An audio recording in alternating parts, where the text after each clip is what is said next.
aš kino situaciją prieš 5 metus radau tokią ir televizinio kino, kaip dabartinis Lietuvos futbolas.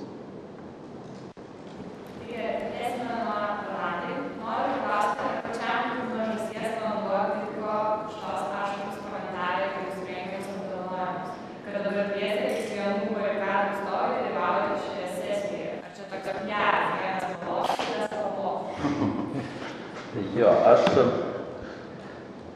kiekvieno žmogaus nuomonę aš labai gerbiu, nors kiek jinai bebūtų bespaudi man asmeniškai. Tikrai čia nėra PR-as, bet aš su malonumu jį pakviečiau kartu sudalyvauti ir manyčiau, tai yra natūralus žingsnis mano iš principo, todėl kad galėčiau aš nekreipti dėmesį, bet aš kreipiu, ten yra ir tiesos, ir netiesos, bet kiekvienas gali atreikšti savo nuomonę ir apie tai gali diskutuoti. Geras klausimas. Kodėl jūs sakote, kad gerai, jog Skvernelis ir iš karto išpuolė gerinti balsavimo sistemą? Kalbu apie paskutinę medalio numeryje pasirodžiusius straipsnius jūsų pavardę. Aš niekaip nesu susijusi su gerinimu, nesu minėjęs nei auksinės, nei varinės, nei jokios kitos. Bet kadangi rengiu vieną panašios kultūros menų festivalį, kuris leidžia ekspres kritikų nuomonės, pasidarė pikta. Ir patys nedaro, ir kitiems neleidžia daryti. Ar neturėtumėte elgtis atvirkščiai ir skatinti šito reiškinio, kuriame mes bent kažkiek žinome apie lietuvių filmus? Tai aš tikrai neabejodamas sąžiningai pasakysiu, kad apdovanojimas yra reikalingas ir aš labai gerbiu Rolando iniciatyvą ir įdėtą darbą ir tikrai Lietuvos kinui to reikia, apdovanojimo, kurio niekada nebuvo. Ką aš norėjau pasakyti, tai nominacijų sudarimo tvarka, kur labai daug yra klaustukų, abejonių ir netgi komisija pati savo prieštarauja vienoj nominacijai, darydami vieną sprendimą, kitoj nominacijai jie daro visiškai kitaip. Nėra ryšio. Ir kita problema šitose nominacijose, aš manau, kad nepalikta alternatyvos balsavimui Lietuvių kino akademijos nariams. Mano akimis žiūrint, komisija šiek tiek per daug susireikšmino ir padarė per daug, ko neturėjo daryti. Jie padarė nominacijas taip, kad ten liktų tik tai vienas balsavimui kandidatas. O juk apdovanojimai dar yra ir intriga. Ir čia turėtų būti. Šitas dalykas yra pamirštas šituose apdovanojimuose, nėra intrigos. Ir jeigu kalbame apie viešinimą, kino viešinimą, tai tada labai daug praleista žmonių tame viešinime. Dabar gavome klausimus iš Tado Pindos prodiuserio Lino Naujoko. Čia manau, gerą ratą. Pirmas klausimas. Kam yra skirti sidabrinių gervių apdovanojimai? Visiems Lietuvos žmonėms ar tik kino profesionalams? Jo, kadangi aš manau, kad visiems tai buvo pati pirmiausia idėja, kad aš ją pats susigalvojau, įgyvendinau, radau pinigus, ar kiek tai savo idėjo. Ir manau, kad mano mąstysena ir buvo, kad tai ir jį išvesti būtent ir rodyti visom visiems Lietuvos kampeliams. Ir aš manau, kad jinai per 5 metus jinai padarė didžiulės klaidas. Ką reiškia Žilvino klausimas? Aš galiu pasakyti, Žilvinai, tu gavai pinigus iš Kultūros ministerijos, padarėjai gerą filmą, žiauriai didžiuojasi tuom, aš didžiuojuosi tavim iš tikrųjų, žiauriai palaikau, bet dėl Spinos klaidos, dėl visų kitų, kreipkis į Kultūros ministeriją. Aš investuoju čia savo ir rėmėjų pinigus. Ir kai kada aš galiu ir suklysti, ir ne tai padaryti. O jūs nekalkit manęs visi prie kryžiaus iš tikrųjų. Tai yra kultūros ministerijos darbas, klaida. Jūs tarp savęs nepasidalinat, jūs tarp savęs pykstatės, jūs esat kelios grupuotės Lietuvoje to kino. Vieni kitam pavydit iš tikrųjų, dar randat kažkokiu tai niuansų, čia tai padarė ir panašiai. Tada dar Edvinas parašo iš tikrųjų, nežinodamas dar didesnių užkulisių. Man juokinga iš tikrųjų taip. Jeigu man asmeniškai, aš dar paaiškinsiu iš tikrųjų tokį dalyką, jeigu kada reikėtų priduoti filmus nominacijų, tai ne kai kurie prodiuseriai, ne kai kurie režisieriai, jie pradeda kalbėti, mes neduosim to filmo. Kas čia daug kalba? Pinigus tai gavo praktiškai visi iš valstybės. Aš iš valstybės neprašau nei lito, kad juos paviešinti ir padaryti šitą renginį. Nesuprantu, iš tikrųjų, man tai yra žiauriai ir aš manau, kad didžiausia problema, kurios aš ir nepadariau iš principo, kad dar buvo apart to, kad sklaida būtų kino po Lietuvos kampelius, aš tikrai įsivaizdavau, kad kažkiek tai išeis suvienyti šitą bendruomenę. Tai tikrai man buvo vidinis jausmas, nes aš žinau, kad nesuvienijus šitos bendruomenės, tikrai nebus įtakos nei per įstatymus, nei per kultūros ministeriją, nei pinigų skirimui didesnį. Nes čia yra iš tikrųjų, vadinkim taip, kaip norim iš tikrųjų, sakykim Lietuvos žmonėms aiškiai, be lobizmo, be santykių tu nieko nepasieksi ir būsi vėl užmirštas. Tai aš nežinau, ar aš jam atsakiau žiūrėjau. Tai klausimą ten. Jei skės Lietuvos žmonėms, ar manote, kad teisinga nominuoti tose pačiose kategorijose filmus, kurie yra tokie skirtingi? Tai yra, kai tarp pilno metro vaidybinių filmų tose pačiose kategorijose atsiranda studentų darbai, dokumentiniai bei trumpo metro filmai, tai serialai ir filmai, kurie, jei iš vis bus pristatyti plačiam žiūrovų ratui, tai tik pusmetis ir metai po apdovanojimo. Praėjusių kelių metų pavyzdžiai, kai nominuoti laimėję filmai Artimos šviesos, Brazilijos aborigenas ir panašiai. Kitaip sakant, ar teisinga nominuoti filmus, apie kuriuos dauguma Lietuvos žmonių niekada nesužinos ir kurie bus žinomi tik siauram kino bendruomenės ratui? Tikriausiai ne viskas yra teisinga, todėl kad nėra didžiulio pasirinkimo ir to, manau, Lietuvoje niekada nebus, dėl to bandom ieškoti išeičių. Bet tada aš jam pačiam užduosiu klausimą. Ar teisinga, kad komerciniam kine visam pasaulyje, ar tai bus koprodukcijos 3 valstybės, ar dar, kinas daromas 7-8 mėnesius, nuo scenarijos pradžios iki pabaigos. Galbūt scenarijus gulėti 3 metus ir pradėsi. Ar teisinga, kad daugelis Lietuvos kino filmų per paskutinius 15 metų būdavo daromi 3 metus, 4 metus? Kur tie pinigai išėjo? Kas čia pragyvenimo šaltinis? Kodėl nėra sistemos iš tikrųjų, kad būtų per tam tikrą laiką tas yra? Tai ar teisingai yra? Tai yra irgi mokesčių mokėtojų pinigai, nes aš iš viso nesakyčiau iš principo. Kinas, muzika ir visa kita, tai iš principo yra ne tik tai kultūra, bet tai yra ir ekonomika. Šiandien dienai yra 6% nacionalinio biudžeto iš kultūros surinkama, vadinkim taip, bet vis tiek visus laiko visą, ar politinės partijos, ar dar kažką laiko kultūrininkus našlaičius. Tai jie ateina ir prašo. Mes pažiūrėkim, kiek PVM surenka iš kino, kiek surenka iš koncertų. Ar tai bus Mikutavičiaus, ar Lady Gagos bus. Tai yra pats natūraliausias dalykas, kaip ištraukti pinigus iš šešėlio, apie ką 4 metus kalba vyriausybė. Nes realiai, eidami, mokėdami bilietus, iš tikrųjų tikrai gali aibės visokiais naudotis savo resursais visokiais.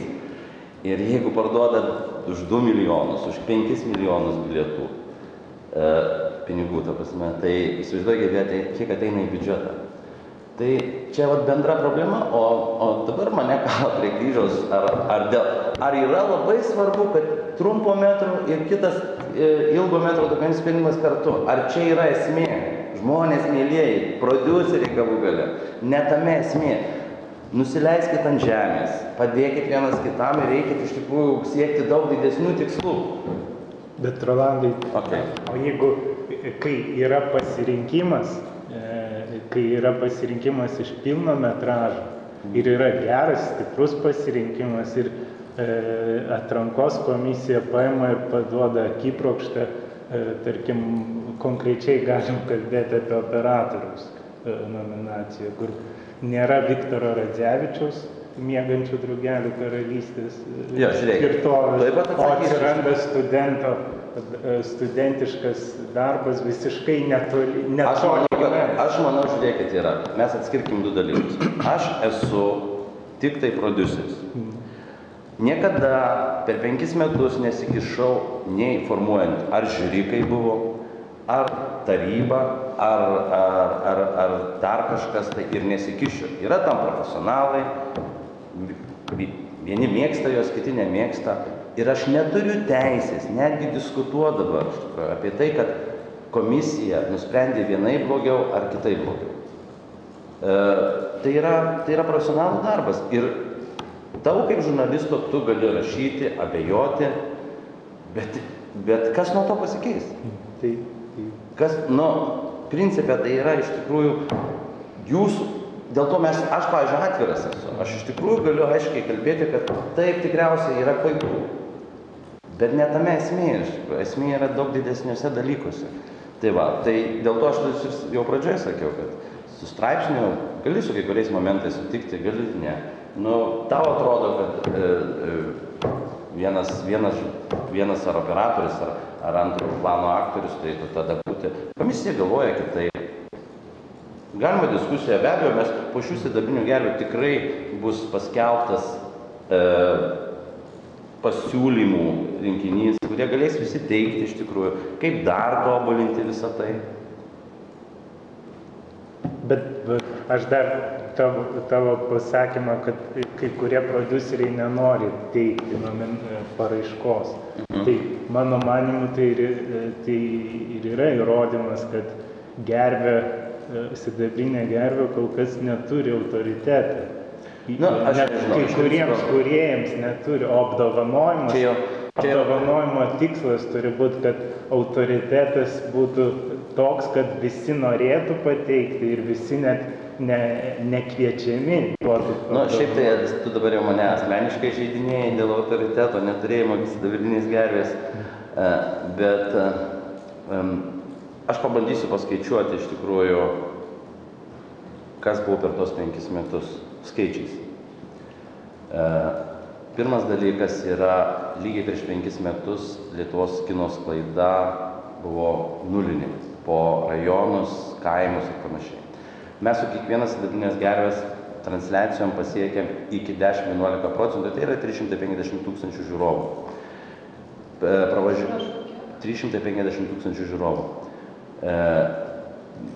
Nuvažiuodami 25 miestelius su naktiniam sidabriniam gervėm, kur renkasi nuo 800 iki, netgi buvo vietų, kur buvo 4000 žmonių atėję. Mes pasiūskėm vėlgi, dauginkit vidurkius. Toliau veidų žinomumas.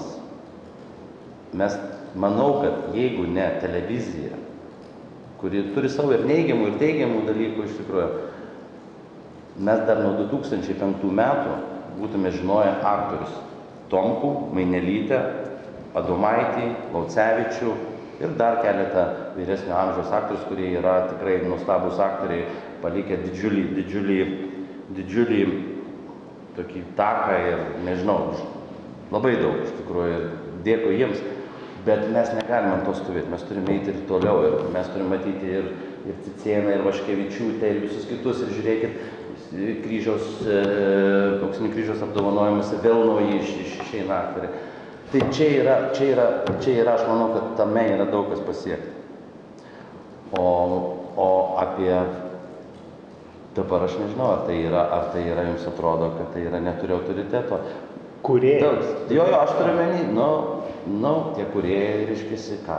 Autoritetas tada būtų, jeigu aš dar rašiau pinigų kiekvienam prie sidabrinės gervės pridėti po 10 000, tada autoritetas būtų. Tegul ministerija prideda. Sėdi. Yra ministras, kuris mėgsta fotografuotis gerose vietose, iš tikrųjų atrodo, daugam patinka, daugam nepatinka. Čia jo darbas yra.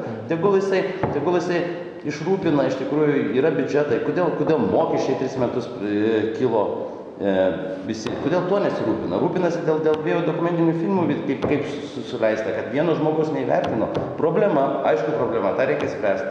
Bet kodėl nesirūpina niekas, kad pačios kultūros ministerijos biudžetas būtų ne 270 milijonų. Ir niekas net neskaičiuoja, kad kokia kultūra atneša per PVM iš tikrųjų ir sako išlaikytiniai. O būtų 370 milijonų litų. Apie ką čia kalba iš tikrųjų?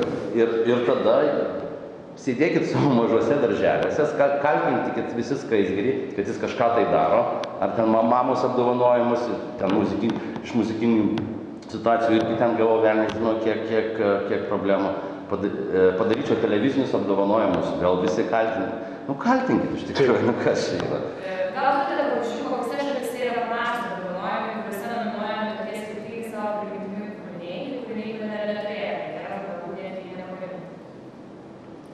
Ne, neturiu pavyzdžių, nes tikrai neįsigilinęs nei auksiniai laukiai, nei kitus, iš tikrųjų tikrai neįsigilinęs, nes tikrai jų nekopijuoju ir nekopijavau. Tai yra iš tikrųjų sugalvota jinai lietuviškai ir galbūt ir blogai, kad nepasimokėm iš kitų. Paskutinis klausimas. Faktų byloje labiausiai pasaulyje žinomas kino apdovanojimas Oskaruose. Tik vieną kartą nuo 22 metų buvo atvejis, kai filmų laimėjusiam geriausio filmo apdovanojimą režisierius nebuvo nominuotas geriausio režisieriaus apdovanojimo gauti. Filmas Tadas Blinda pradžia geriausio filmo apdovanojimo nelaimėjo, bet žinant, kiek nedaug kino filmų sukūrėma Lietuvoje, bei žinant, jog tai buvo vienintelis pilno metų lietuviškas kino filmas išleistas kino teatruose 11 metais, klausime, kokie kriterijai nominacijoms, bei kas pagal apdovanojimo organizatorius filmo kūrime yra pagrindinis žmogus ir kūrė filmą, nominuoti geriausio filmo apdovanojimo gauti. Skliausteliuose atmetus argumentų ir filmo populiarumą lemia tik reklama, nes kaip rodo faktai, kad atsiliepimų dėka šis filmas kino teatruose išlaikė 5 mėnesius, tai yra ilgiau nei rekordiniai kino teatruose. Jo, tai aš vėlgi sakau, aš tikrai neįtakoju nei komisijos darbo ir niekada to nedariau ir nedarysiu. Ir manau, kad prieš tai atsakydamas aš atsakiau į visus klausimus šitos. Labai esu įsigyti kalbėti apie tą Blindą dar vieną pasirodymą, bet premjeros lygiai pritilote. Ar neatėjo iš tikrųjų? Taip, išduotas dabar. Aš išvažiavau iš Lietuvos likus keliom dienom iki Europos krepšinio čempionato ir 3 mėnesius manęs nebuvo Lietuvoje, aš net negalėjau pamatyti Tado Blindos. Aš tai padariau lapkričio vidury, pirmą kartą pamačiau šį filmą, tai dėl to aš niekur net negalėjau parašyti, aš negalėjau fiziškai sudalyvauti premjerui. Bet apie Tadą Blindą reikia kalbėti šiek tiek kitaip. Tai yra daugiau negu filmas. Tai yra reiškinys. Aš jį priimu kaip reiškinį. Ir čia netgi nereikėtų svarstyti, ar scenarijus, koks yra scenarijus, koks yra režisierius. Visų pirma, tai iš Žilvino pusės, tai ir čia pritarsiu tuo atžvilgiu, pilnai pritarsiu, ką pasakė Rolandas. Žilvinas visai Lietuvai ir visiems Lietuvos kūrėjams įrodė vieną paprastą ir kartu ir svarbų dalyką, kad sukurti filmo negana, neužtenka. Jį reikia reklamuoti ir viešinti. Ir tai buvo praktiškai vienas iš pirmųjų atvejų, 02 dar bandė prieš tai ir irgi sėkmingai vien tik sklaidos įrankiais iškėlė filmą į viešumą. O tai, kad nėra sklaidos, tai čia turėtų atsakomybę prisimti prodiuseriai, kurie daro filmus faktiškai savo. Bet čia iš karto dar tik tai pridursiu. Paskutinius 10 metų, matyt, kad tik tai Žilvino toks pavyzdys labai teigiamas ir geras. Visa kita, nuo kultūros ministerijos įsikūrimo, nežinau, 92 metų ar 55, nebuvo prodiuserių. Laimėdavo viską režisieriai, vardai, senesni, tam tikros įtakos zonos ir nesupratimas iš tikrųjų, kas yra viešinimas, kas yra sklaida, galų gale kiek ta televizija reikalinga prie to, iš tikrųjų, dabar jau ir internetas jau daug metų, taip kad jam tik tai didžiuliai sveikinimai, šaunuolis.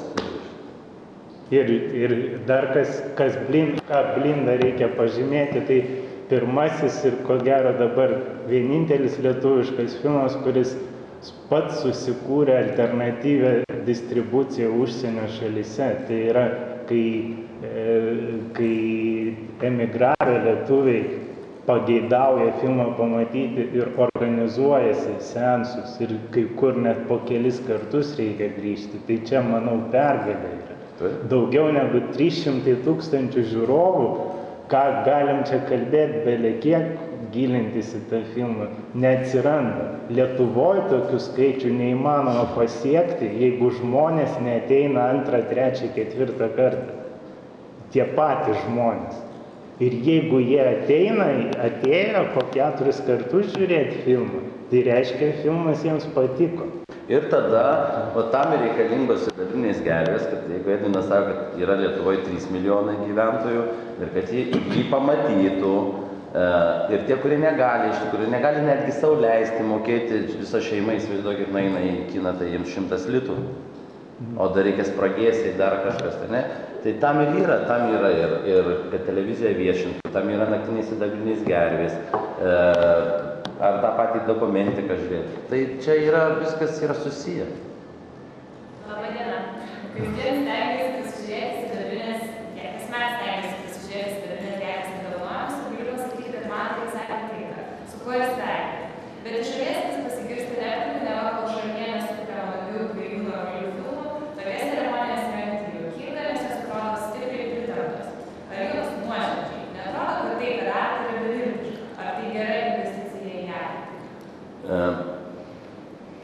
Atskirkim 2 dalykus. Aš turiu savo verslą, aš dirbu jau šiandien dienai 6 Europos valstybėse, nuo Kaukazo iki Rytų Europos ir man yra, pirmiausia, čia yra svarbu iš tikrųjų. Šiaip svarbu savo širdžiai, savo malonumui. Ir be to, man kovoti yra, netgi su vėjo malūnais irgi fainai iš tikrųjų. Tam aš ir Ediną pasikviečiu iš tikrųjų. Antras dalykas yra, kad dėl tų pačių filmų apdovanojimų, žiūrėkit, lietuviškų autorių parvažiuoja su medaliais iš kažkur tai sveikina, visi rašo ir panašiai. Duoną pagamina, irgi sveikina. Žemdirbių suvažiavimai vyksta, visokie pristatymai nuo kmynų iki dar kažko. O tai kinai jau nebereikia, kad ir 2 filmai. Nu tai aš su to gretinu, taip yra, nes jūs nueikit į, arba tarkim, sakykim, aš dar jau daugiau į savo daržą, tai yra serialą. Mes nueinam į parduotuvę ir matom 50 rūšių duonus. Tai kogi negali būti iš tikrųjų serialų ir blogų, ir gerų, ir tokių, ir panašiai. Tai svarstytina iš tikrųjų, bet realiai apdovanojimai būtini kaip duona kasdienybė. Ar yra vilties, kad artimiausiais metais kinas Lietuvoje atsigaus ir bus sukuriama bent jau 5-6 ilgametražiai filmai? Ar pasiekia kino apdovanojimus rengti kasmet, nors nėra iš ko rinktis, gal užtektų jas rengti kas 2 metais? Na, pirmiausia, tai vėlgi atsakysiu, taip turi būti kiekvienais metais apdovanojimai ir tai yra padėka visiems kūrėjams, kurie yra prisidėję prie bet kurio filmo. Dėl ėjimo į priekį be abejo tai yra bendras darbas pačių kūrėjų, tai yra bendruomenės, susijęs su kultūros ministerija, su tam tikrais pinigais ir aš duok Dieve įsivaizduoju, kad po Žilvino šito padaryto gero, tikrai nuostabaus darbo, ne jau vieno visos komandos, aišku, aš tikrai manau, kad atsiras ir komercinio rėmimo, supras, kad reikia gretinti komercinį rėmimą ir kažkaip atiduoti per televizinius dalykus, tai yra, čia jau yra darbo reikalas. Šiandien dieną aš galiu pasakyti, yra vienas filmas, kuriam trūksta iki 100 000 litų, kuris jau turėjo šiais metais būti ir jis trūksta, jų nėra. Kas imsis? Niekasgi neduoda, nei kultūros ministerija, nei dar kas tų pinigų. Jeigu apie ekskursavimą, jie išeikvojo visas galimybes. Matot iš tikrųjų, kas? Nu, tikriausiai aš padėsiu iš tikrųjų. Tikriausiai aš iš savo lėšų ar dar kažką tai, nu, principė dabar aš svarstau, kaip tą padaryti. Bet vėlgi tai yra, tai ir ką jūs galvojate, aš žinau, kad gausiu kažkokios tai naudos piniginės. Bet ne, taip, kad sakau, kad reikia ir šiaip gyvenime, kai kada dirbi ir for fun.